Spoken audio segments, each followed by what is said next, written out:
Los comentarios y opiniones son responsabilidad de quienes lo expresan.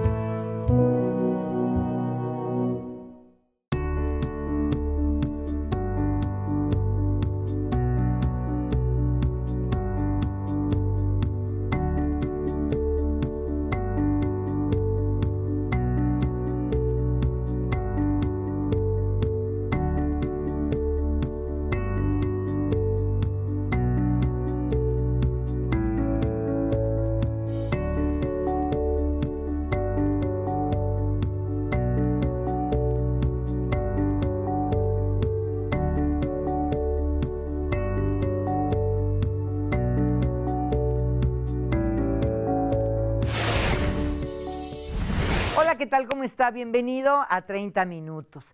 Hay temas, conceptos que de repente surgen y se ponen de moda y se quedan instalados por siempre en la sociedad. Es el caso, me parece, del término acoso laboral. ¿A qué nos referimos cuando lo usamos? De esto hablaremos hoy aquí en el programa. Acompáñenme.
Doy la bienvenida aquí en 30 Minutos al licenciado Carlos Alberto Montes de Oca, que viene justamente a tocar este tema para todos ustedes y para todos nosotros de acoso laboral. ¿Quién no ha escuchado hablar de acoso laboral? Sin embargo, a mí en lo particular me parece que es como tan amplio el término que si me pidieran, digo, yo no soy abogada, pero si me pidiera alguien que diera una descripción, me sería, la verdad, muy complicado. ¿Cómo estás, Carlos Alberto? Bienvenido. Muy bien, muchas gracias. Muchas gracias por haber aceptado la invitación. Cuéntame, ¿cómo definirías el acoso laboral? ¿Qué es el acoso laboral? Pues mire, tendríamos que hablarlo desde diversas perspectivas. Nuestra máxima autoridad, que es la Suprema Corte de Justicia de la Nación, a partir de 2014 aproximadamente, emitió algunos criterios denominándolo moving o mobbing, que es una corriente que viene de Estados Unidos. Y la Corte ha dicho que se debe abocar desde varias perspectivas, principalmente 4 perspectivas. Una perspectiva de tipo penal, una perspectiva de tipo civil, una perspectiva de tipo laboral y una perspectiva de tipo administrativo. Correcto. Cada una tiene un origen o una vertiente o un objetivo distinto en relación a la otra. Si quiere, lo podríamos empezar tocando desde una perspectiva de tipo penal. Aquí me gustaría primero aclarar que cuando hablamos de una materia penal, hablamos de una disciplina que tiene como finalidad una pena privativa de libertad. Okay. Como tal, no está determinado un delito que se llame acoso laboral, por lo menos no en el estado de Veracruz, pero sí hay un delito que se llama hostigamiento o hostigamiento sexual, el cual tiene una connotación meramente sexual. O sea, si no hay este acoso, este hostigamiento sexual, ¿no se puede considerar el acoso laboral? No, se llama hostigamiento sexual, pero es una connotación meramente sexual. La palabra es lascivo. Hay un elemento que dice el Código Penal y dice que tiene que tener un fin lascivo. Sí, Un pues fin sexual. Así es. Sí. Un fin lascivo lo tendríamos que entender como de tipo sexual, lujuria. Entonces, no es algo subjetivo. Hoy en día, por ejemplo, y me gustaría comentarlo desde un punto de vista jurídico, lo del movimiento en Estados Unidos y en México, el llamado Me Too. Sí, claro que para quien no sabe, permíteme que lo comente, ha sido estas denuncias que muchas mujeres, incluso varones, han hecho cuando una autoridad, en este caso estamos hablando del medio artístico, casi todos productores o directores de cine, han hecho a actrices o actores que han dependido de ellos para otorgar o para dar algún papel destacado, ¿no? Así es, mire, en este sentido, solamente hacer la acotación que tiene que haber un elemento sexual, no un elemento subjetivo, no un elemento de incomodidad subjetiva, sino que debe haber actos que se puedan encuadrar o llevarlos al ámbito sexual. O sea, no se trata aquí nada más de actitudes, sino se trata Así de es, hechos así es, concretos. así es, que puedan, al momento de llevarlo a juicio, pudiéramos acreditarlo a través de algunos medios de prueba que sean idóneos, pero no a través de apreciaciones subjetivas. Sí, claro, Por me ejemplo, miró, así es, me me miró, miró. le toco el brazo, le toco la mano, e incluso invitar a comer a alguien, ¿no? El famoso cortejo, al que en nuestro país, por ejemplo, estamos acostumbrados. Sí, o algo así como te voy a ascender de puesto, pero ¿qué te parece que nos vemos en mi departamento, por ejemplo? Bueno, ahí ya podría ser, ya podría darse un poco más, es porque estamos saliendo del área de lo establecido laboralmente. Ajá. Y ahí sí podríamos de algún modo tratar de acreditar un fin sexual y no necesariamente laboral. Ahí podría ser algo un poco más apegado a acreditar el delito de hostigamiento sexual. Oye, Carlos Alberto, pero a mí me parece tan complejo, tanto de una parte como de otra, tanto de la parte que acusa como de la parte acusada. ¿Cómo comprobar, por ejemplo, o cómo probar por parte de un jefe que la relación se dio, la relación sexual se dio?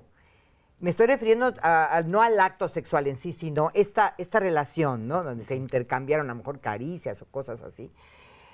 Se dio de común acuerdo. Y, por otro lado, ¿cómo probar que no fue así? Mire, aquí, por ejemplo, podríamos hablar de una parte procesal que se llama carga de la prueba. Con el nuevo sistema penal, la parte acusadora, en este caso sería la fiscalía o en su momento la víctima, tienen la obligación de probar. No es el imputado el que tenga la obligación de acreditar su inocencia. Al contrario, es la parte víctima o la fiscalía quien tienen que acreditar que el hecho existió. En este tipo de casos, por ejemplo, estos son delitos llamados de consumación privada, en los cuales normalmente no se dan en presencia de terceros, sino de realización oculta. Es palabra contra palabra, Así ¿no? es. Entonces aquí es muy importante que la declaración de la víctima sea clara, concisa. Si en algún momento tuvieran la posibilidad de acreditar con algún otro medio de prueba, como a lo mejor no testigos que acrediten el acto o la consumación del acto, pero sí una situación previa. En el caso que estamos abordando, ¿tiene que haber por fuerza un acto sexual? Para la vía penal, sí. Ahora, y ahí estaríamos hablando del delito de hostigamiento sexual. Pero, por ejemplo, para la vía laboral, que esto también a veces es muy desconocido por los trabajadores, y no solamente las mujeres, también por los hombres, el artículo 51 de la Ley Federal del Trabajo regula una serie de actos que si los lleva a cabo el patrón o su personal directivo en contra de los trabajadores, estos tienen el derecho de separarse. Por ejemplo, normalmente se cree que para que yo obtenga una indemnización, tengo que ser despedido, literalmente, y no es así. El 51 nos da la posibilidad de que si en algún momento el patrón realiza algunos actos de molestia, tal vez de hostigamiento, de ofensas, e incluso llegar a los golpes, pero no me corre. A veces creemos de que si no me corrió, no puedo hacer nada. Y no es así. Desde la perspectiva de la Ley Federal del Trabajo, podrían separarse, tienen 30 días después de que ocurrió el acto para separarse y entablar una demanda ante la Junta Estatal. Pero, ¿qué pasa en esos casos? Por ejemplo, mi jefe me agrede o mi jefa me agrede, yo decido que voy a entablar una demanda, un juicio. ¿Debo de dejar de ir a laborar o sigo en mis funciones?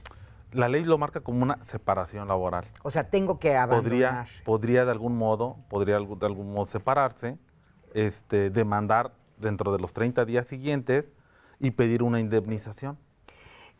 Esta demanda tiene que ser de inmediato, necesito un papel que acredite que yo estuve yendo a trabajar hasta el mismo momento de la agresión y después me separé. Porque ya ves que Sí. hay también te levantan actas de abandono de empleo y un montón de cosas que uno tendría que prepararse, ¿no? No, fíjese, aquí la carga de la prueba la tiene la parte patronal por cuanto hace a la asistencia. Yo no necesariamente tengo que acreditar que yo asistí a trabajar. Es él el que tiene que demostrar que yo no asistí en caso de que él así lo manifieste. Pero mire, a veces aunque el trabajador no tenga recursos económicos, pero puede acudir ante la Junta, que está en la Secretaría del Trabajo, y estos le pueden asignar hay una Procuraduría especial para el trabajador y le pueden asignar defensores que los puedan orientar para efectos de llevar a cabo su demanda laboral. Muy bien. Me decías que ibas a abordar el tema de 4 diferentes perspectivas. Así es. Una era el penal, Así es. que bueno, de alguna manera ya se tocó. La otra era el asunto ya acoso Laboral. o el hostigamiento laboral. Ajá. ¿Cuál Bien, otro? es nada más ir aclarando Sí, una sí. cosa. En la vía penal que buscas una sanción de tipo corporal, por ejemplo, una privativa de libertad. Claro. En la vía laboral, ¿qué es lo que se busca? Una indemnización, que se me pague, ¿sí? por el daño que se me haya causado dentro de la relación laboral. Pero también lo podríamos abordar desde el punto de vista civil, que sería acreditar un daño moral. Por ejemplo, si el hostigamiento, el bullying a lo mejor al interior de la relación laboral me generó algún daño de tipo psicológico, tendría que demostrarlo y lo podría llevar a un juicio de tipo civil. Y ahí lo que obtendría sería una reparación económica, que es distinto, por ejemplo, a una pena corporal, o es distinto al restablecimiento de derechos laborales, sino meramente económico. Y el cuarto punto, que es de tipo administrativo, normalmente es sanciones para aquellas personas que tengan el carácter de servidor público, que más allá de una sanción laboral o penal, pudieran tener una sanción al interior de su desempeño como servidores públicos. O Una sea, inhabilitación, por ejemplo. Del jefe, por ejemplo, en Así este es. caso. Carlos Alberto, ¿necesariamente siempre de patrón o de jefe a subordinado? No necesariamente, mira, como les comentaba, según los criterios de la Suprema Corte, este tipo de hostigamiento puede darse de patrón a subordinado, puede darse en un nivel de subordinados o puede darse en un nivel de patrones o de personal con cierta jerarquía. Entre ellos también se puede dar. Y como también me gustaría hacer la aclaración, no necesariamente es de hombre a mujer. Puede ser de hombre a hombre, de hombre a mujer, de mujer a hombre o de mujer a mujer. Okay. ¿Sí? No necesariamente está restringido a un género o algún tipo de relación. En el universo de los casos que se presentan de hostigamiento laboral, particularmente, ¿hacia dónde se inclina la balanza generalmente? Es decir, de un 100%, ¿cuánto gana el trabajador? A mí me da la impresión, a mí en lo particular, de que generalmente gana el trabajador, pero no sé, no estoy empapada en el tema. Pues mire, dependiendo, por ejemplo, si lo vemos desde el punto de vista de la Ley Federal del Trabajo, me imagino que la pregunta va enfocada a una relación laboral. Sí, laboral. Pues mire, todos tenemos la idea de que la Ley Federal del Trabajo está creada en beneficio del trabajador. Sin embargo, no es así. La idea de la Ley Federal del Trabajo es que generar una relación adecuada entre el patrón y el trabajador, una armonía laboral. Ahora, el que el resultado sea a favor del trabajador o a favor del patrón, muchas veces depende de la acción que se intenta. Por ejemplo, hay acciones que se intentan dentro de las cuales la obligación de acreditar los hechos no es del trabajador, sino es del patrón. porque tiene que ver con obligaciones patronales. Por ejemplo, si yo demando y digo que yo gano 5,000 pesos diarios, yo no lo tengo que probar, lo tiene que probar el patrón. Si yo digo que el patrón no me dio contrato, que el patrón no me dio seguro, no lo tengo que demostrar yo, lo tiene que demostrar el patrón. En ese caso, por ejemplo, es más fácil que esos juicios los gane el trabajador a que los gane el patrón. A ver si voy entendiendo. Yo tengo un patrón que me paga 10,000 pesos, Así es. pero él no declara los 10,000 pesos. A mí me depositan en una cuenta, como se acostumbra ahora, ya en una tarjeta, en fin. Por alguna causa rompemos nuestra relación. Ok. Él me quiere indemnizar por una cantidad menor a los 10,000 pesos. Yo estoy sosteniendo que gano 10,000 pesos. Aquí el encargado de probar que no me paga 10,000 pesos es él. ¿Es así? Sí, pero por ejemplo, aquí como usted lo está manifestando, él seguramente va a acreditar con el depósito de 5,000 pesos. Y los otros 5,000, él ya no tiene la obligación necesariamente de demostrarlo porque ahí ya es una afirmación del trabajador. Entonces, por los otros 5,000 pesos que están faltando... Pero él, o sea, yo recibo depósitos por 10,000 pesos. Ah, ok. Ahí no hay manera. Así es. Ah, no, entonces sí, el trabajador podría demostrarlo a través de los depósitos. Claro. E incluso a través de otros medios de prueba. Ese sería el idóneo.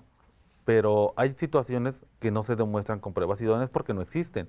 Podría ser a lo mejor a través de un testigo, a lo mejor de un voucher, a lo mejor, no sé, se nos podrían ocurrir mil situaciones y no necesariamente tendría que ser la que sea más adecuada. Podrían ser otras a falta de la adecuada. Claro.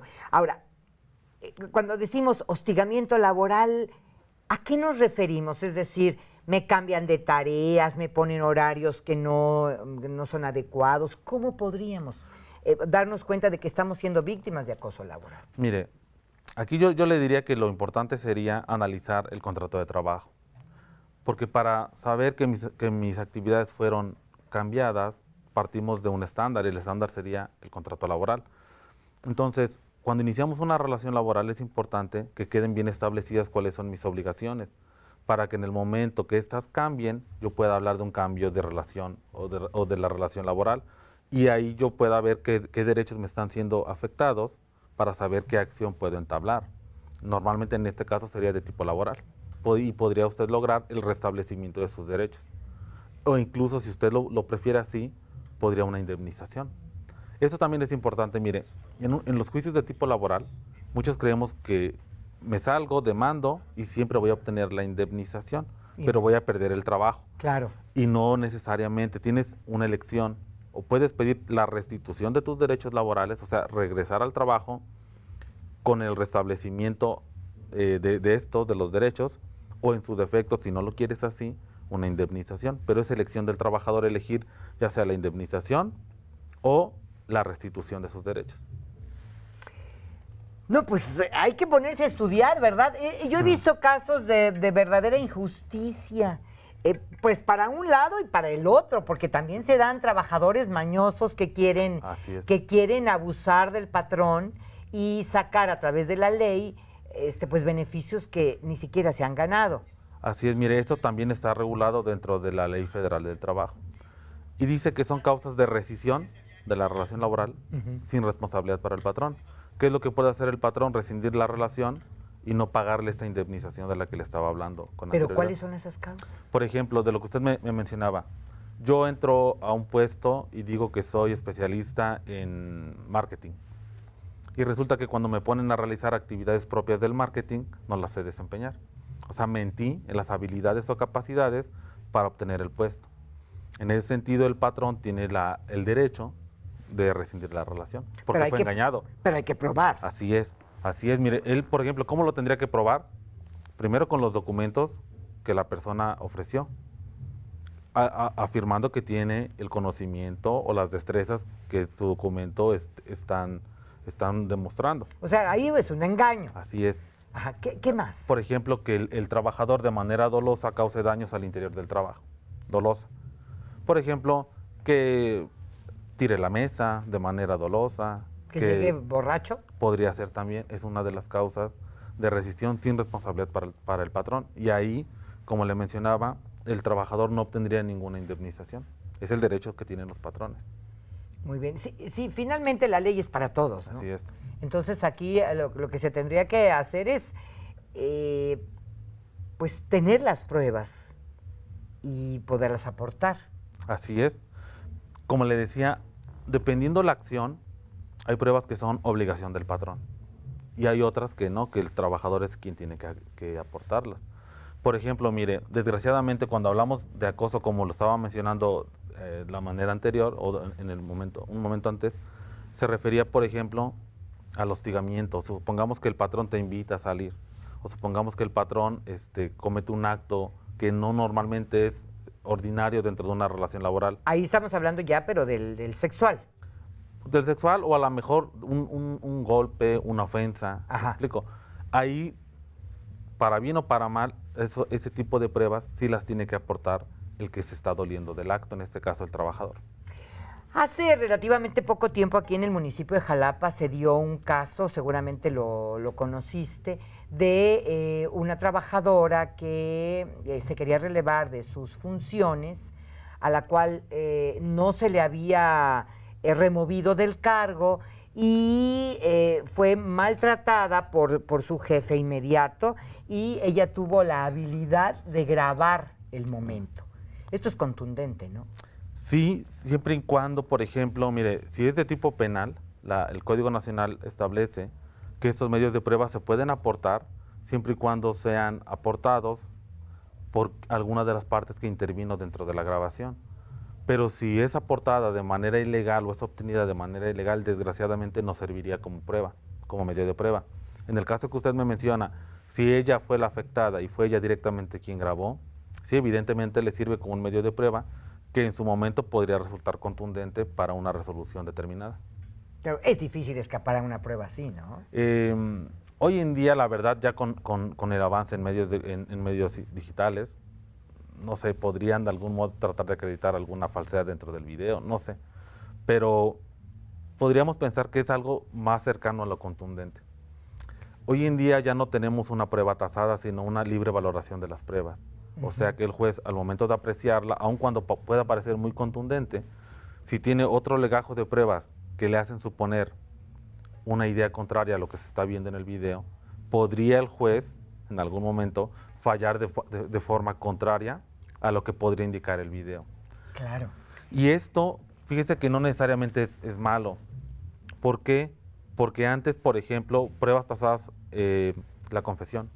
Yo digo que yo maté.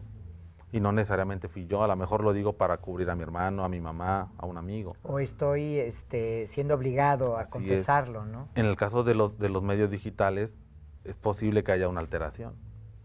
Sí, claro. Es posible que sea una persona parecida, pero no es a la que estamos acusando. O sea, no basta nada más ver un video o apreciarlo para ya creer que está generando certezas de algún hecho. Hay más cosas detrás que se pueden analizar también.